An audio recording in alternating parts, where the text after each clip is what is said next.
Halo manusia-manusia berbudaya jagat, jumpa lagi dengan Rama di sini. Kali ini kita mau berbagi pengalaman bermain game dari Hoyoverse yang terbaru, yaitu Zenless Zone Zero. Let's go!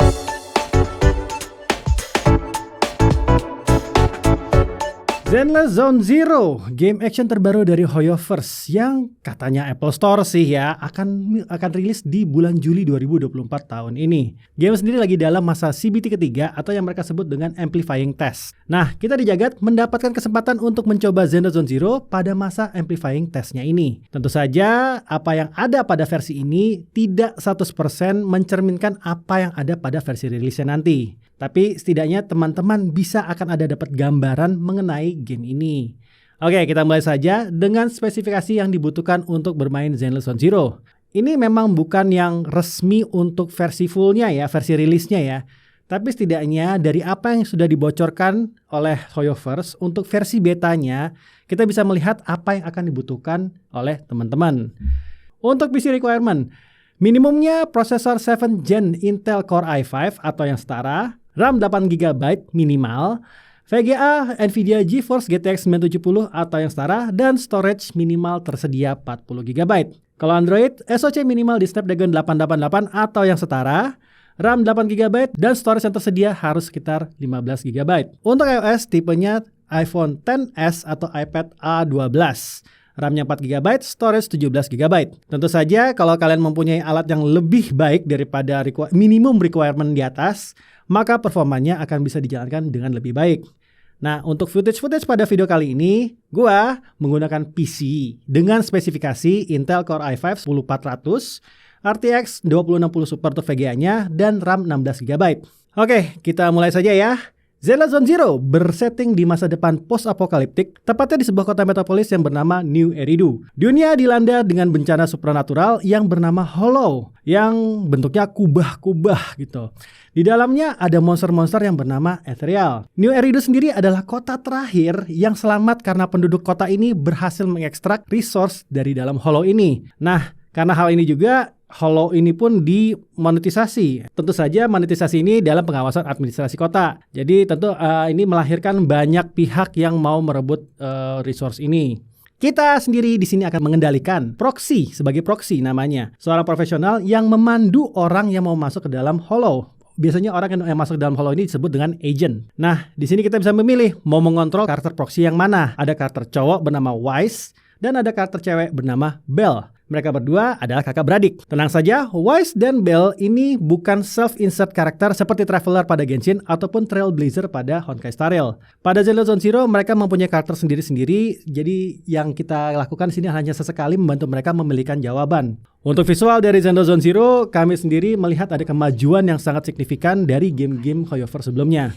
Karakter-karakter yang ada di sini, animasinya terlihat sangat ekspresif dan lebih hidup. Gerakan karakter yang ada pada game ini terasa sangat dinamis, sedikit mengingatkan kami pada animasi Studio Trigger. Oke, sedikit spekulasi ya dari kami ya, ini spekulasi doang ya. Di mana Hoyoverse pernah bekerja sama dengan Studio Trigger. Studio anime yang membuat anime ternama seperti Darling in the Franxx, Kill la Kill, dan Promare ini collab dengan Hoyoverse dalam bentuk skin Promare yang bisa didapat di Honkai Impact 3. Namun dengan animasi yang ada pada Zenless Zone Zero ini, kami rasa kerjasamanya nggak hanya dalam collab tersebut, karena kami melihat banyak sekali khas dari Studio Trigger yang dibawa ke game ini. Tapi again, itu cuma spekulasi, jadi jangan ditelan mentah-mentah ya teman-teman. Oke, sekarang kita lihat dari desain karakternya. Zenless Zone Zero bisa dibilang punya desain yang cukup fresh, berbeda dari game sebelumnya yang kebanyakan bentuk karakternya manusia. Di Zenless Zone Zero punya variasi karakter yang lebih luas. Di sini kita tidak hanya bisa menemukan cewek berkuping kucing seperti Nekomata, atau manusia cyborg seperti Billy, tapi kita juga akan menemukan karakter seperti Ben yang bentuknya beruang, atau Lycaon yang bentuknya serigala putih. Ya, furry, ya benar, ada furry di sini. Kostum-kostum yang digunakan itu ngarahnya lebih ke urban style yang menurut gua membuatnya kelihatan lebih futuristik dan lebih kekinian. Relatif dekat dengan kehidupan sekarang. Banyak kan ya desain-desain baju yang seperti ini. Gaya urban ini juga tercermin dari bentuk UI yang digunakan, dengan banyak-banyak garis tegas, warna-warna yang solid, dan font yang bold, yang memang jadi ciri khas dari desain ini. Nah, untuk sound dan musik, kita sudah tidak bisa meragukan lah ya divisi musik Hoyoverse. Beat-beat musiknya membuat kita hype saat bertarung.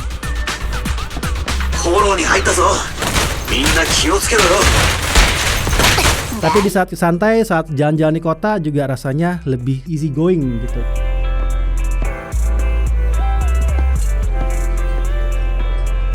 Sound effect dalam battle ini buat kami benar-benar memuaskan. Tiap pukulan, tembakan, ataupun parry itu terasa banget impact-impactnya.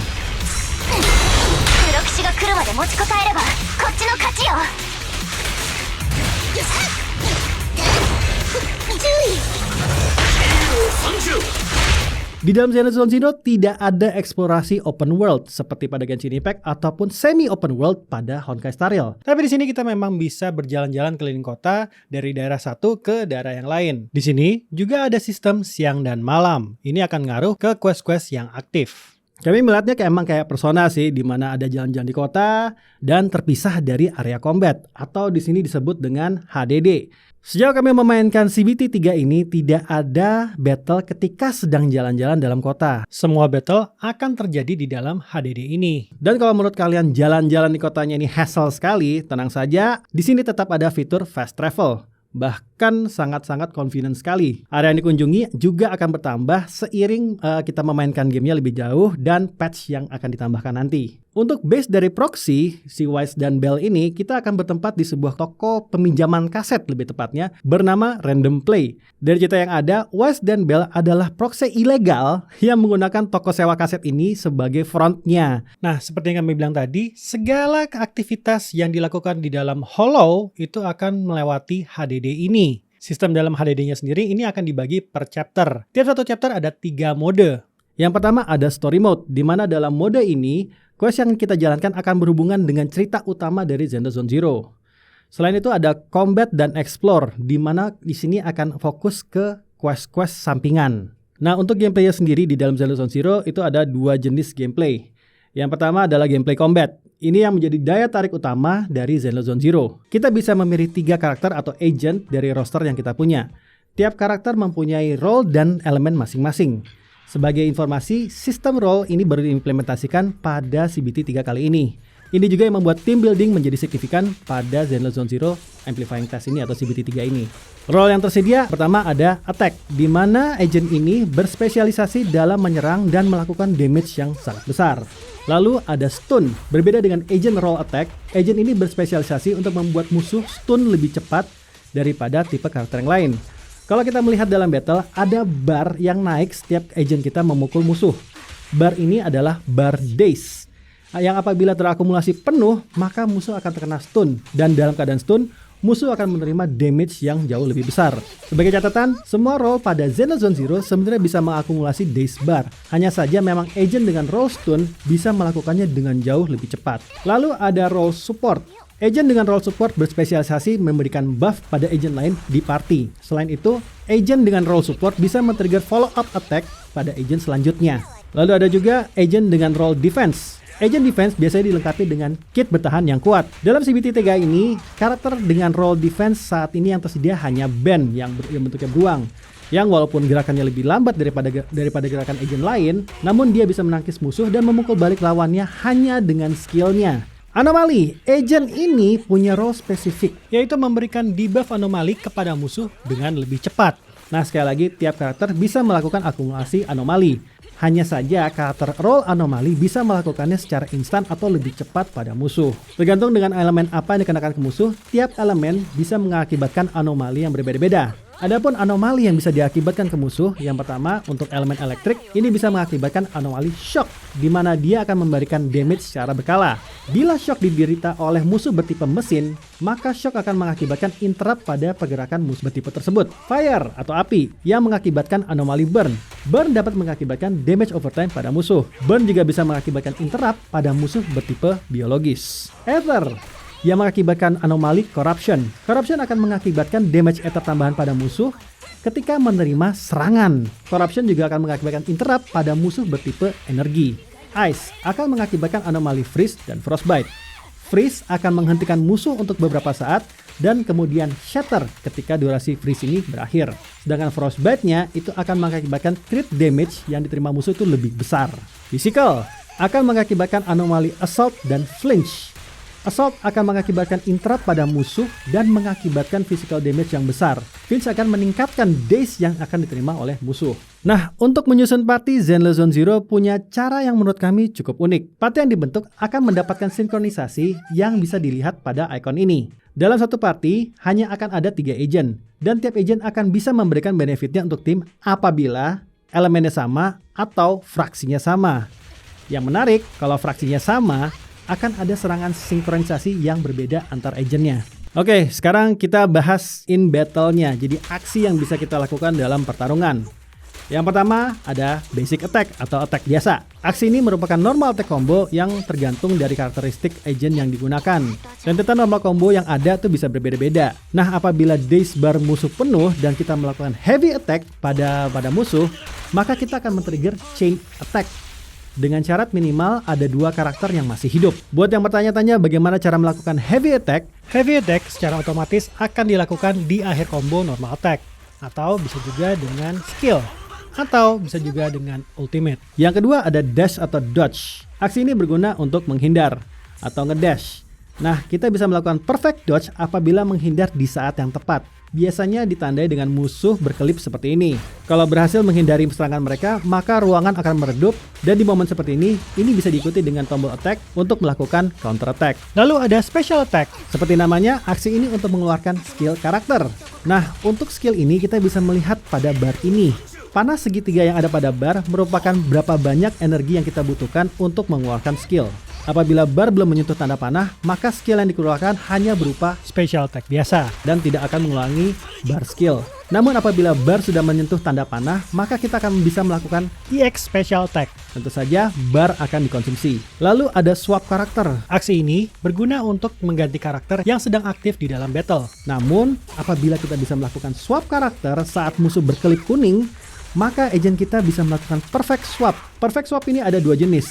Apabila karakter swapnya melee, maka agent akan melakukan parry, dan setelah parry kita bisa akan mengcounter musuh. Apabila karakter swapnya adalah range, maka karakter kita akan menghindar dan bisa dilanjutkan dengan counter attack juga. Perlu diingat, perfect swap itu tidak infinite. Ada batas penggunaannya. Apabila habis, maka mengisinya kita perlu melakukan chain attack. Nah, di sini ada hal yang harus diperhatikan kapan kita menghindar musuh dengan dodge dan kapan kita harus melakukan perfect swap. Saat musuh berkelip kuning, maka kita punya 2 pilihan, dodge attack atau perfect swap. Namun ketika kelipannya berwarna merah atau warna-warni, maka pilihan terbaik adalah dodge. Karena kalau swap karakter, maka karakter yang di swap akan terkena damage. Yang terakhir adalah ultimate. Nah, untuk aksi ultimate yang berbentuk serangan berdamage besar ini, dengan cutscene sebagai pembukanya, ini hanya bisa dilakukan ketika desibel yang ada di sini itu mencapai angka 3000. Hanya 1 karakter aktif yang bisa melakukan ulti. Dan ketika sudah dilakukan, maka kita harus mengakumulasikan desibel lagi dari 0. Desibel ini akan terakumulasi berdasarkan serangan yang masuk ke dalam musuh. Oke, sekarang kita masuk ke gameplay eksplorasi Hollow yang berbentuk grid berlayar TV. Di sini kita akan mengandalkan avatar dari proxy kita yang bergambar Bangbu untuk menjelajah dunia Hollow. Ada banyak variasi minigame di dalam dunia ini, dari puzzle mencari jalan sampai game rhythm. Tenang saja, akan ada combat juga di sini ketika kita mengengage musuh. Oke, mungkin kalian bertanya-tanya, apakah ada endgame pada CBT 3 kali ini? Yes, kami melihat ada. Konten endgame bisa dilihat dalam HDD. Ada rally dalam sini, di mana kita melawan banyak monster dalam sebuah daerah yang diakhiri melawan boss yang levelnya lebih tinggi. Lalu ada Scout Outpost yang terdiri dari 2 konten. Yang pertama ada Hollow Zero. Kalau dari bocoran sebelumnya, Zenless Zone Zero itu dikatakan sebagai game roguelite. Nah, yang kami lihat roguelite-nya itu cuma di fase ini doang, di Hollow Zero ini doang. Sebelum kita masuk ke dalam Hollow Zero, kita harus memilih dulu agent yang mau kita deploy saat masuk ke dalam grid. Agent yang aktif pertama kali hanyalah agent yang ada pada slot 1. Nah, tiap grid yang ada interaksi pada Hollow Zero akan mengakibatkan sebuah bar pressure ini naik. Apabila bar pressure ini mencapai 100, maka kita akan mendapatkan kontaminasi, di mana kita akan mendapatkan disadvantage dari terlalu lama di dalam hollow. Ini tentu saja akan memperlemah party kita. Tapi tenang aja, di sini kita juga bisa mendapatkan buff-buff yang akan menguntungkan tim kita dalam menjalani Hollow Zero ini. Tim lain di slot 2 dan slot 3 juga harus dicari di dalam grid Hollow Zero ini. Jadi ini agak menyusahkan kita nih. Ending dari Hollow Zero ini tentu saja melawan boss yang levelnya lebih tinggi, dan ini tidak mudah. Karena di ujung perjalanan Hollow Zero ini belum tentu HP agent kita dalam keadaan penuh, sehingga ini menjadi tantangan sendiri.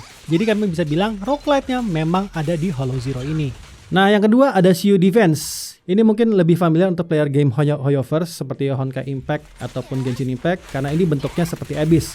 Fokusnya di sini hanya battle. Tapi tentu saja ini ada time limitnya.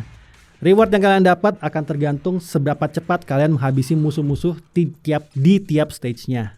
Oke, dengan endgame yang menurut kami cukup menantang, lalu bagaimana kita memperkuat agent kita? Nah, untuk itu mari kita melihat detail dari agent yang kita miliki. Di sini kita bisa melihat halaman stat, di mana kita bisa melihat nama, afiliasi, level agent, elemen, dan role. Kita bisa menaikkan level agent dengan memilih level. Nah, pada level skill, kita di sini bisa melihat skill, core skill, dan profile, yang kesemuanya bisa dinaikkan levelnya. Hanya saja untuk profile ini hanya bisa didapatkan dengan duplicate dari karakter tersebut. Lalu kita masuk ke senjata. Pada Zenless Zone Zero, bentuk senjata tidak berubah seperti di Genshin ataupun di Honkai Impact. Tapi pada opsi senjata ini, kita akan mengaktifkan W-Engine. Adapun 6 CD yang mengelilingi W-Engine ini adalah Music Drive. Yang sebagai referensi, Music Drive ini kurang lebihnya kayak artefak pada Genshin atau relik pada Honkai Star Rail. Tentunya W-Engine dan Music Drive ini harus juga dinaikkan levelnya. Nah, ada yang berbeda dengan game sebelumnya untuk W-Engine dan Music Drive ini. Dimana untuk menaikkan levelnya, kalau di Genshin dan HSR, kita bisa mengkanibal barang yang sudah ada. Nah, pada Zenless Zone Zero itu lebih ribet. Resource untuk menaikkan levelnya itu didapat dari disassemble dari W-Engine atau Music Drive yang kita punya. Atau kita bisa juga farming.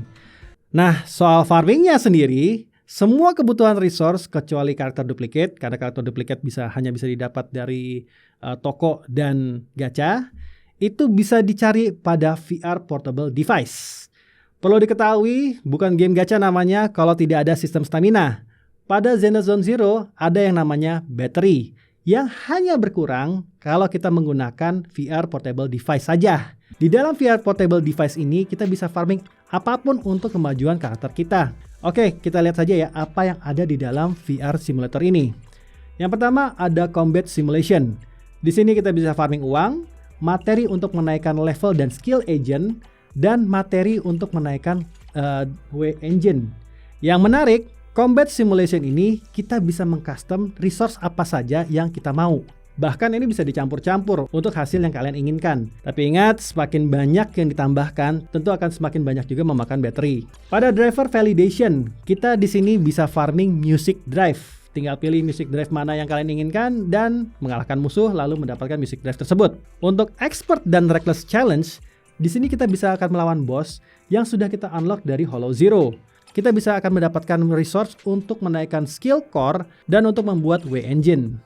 Oke, sebagai kalian tahu, ini kan game gacha ya. Nah, untuk gachanya, kita memerlukan resource yang namanya polychrome atau currency lainnya tergantung dari bannernya.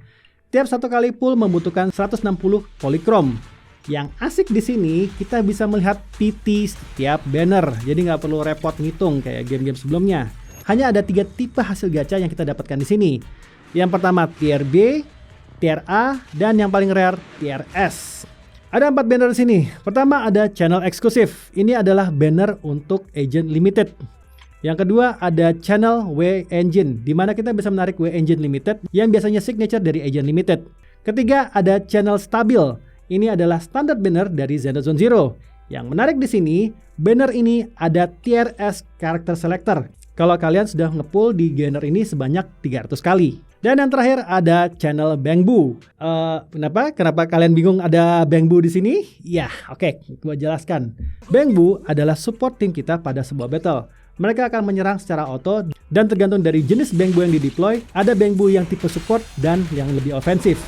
Sesekali Bangbu juga bisa membantu kita dalam sebuah chain attack.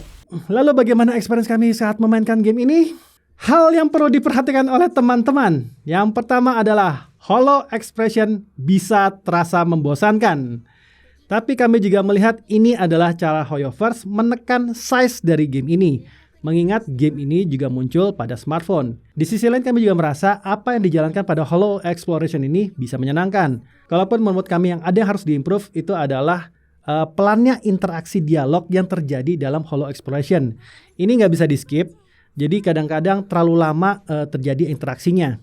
BGM di sini pun walaupun asik tapi terlalu monoton, sehingga membuat Holo Exploration ini terasa membosankan.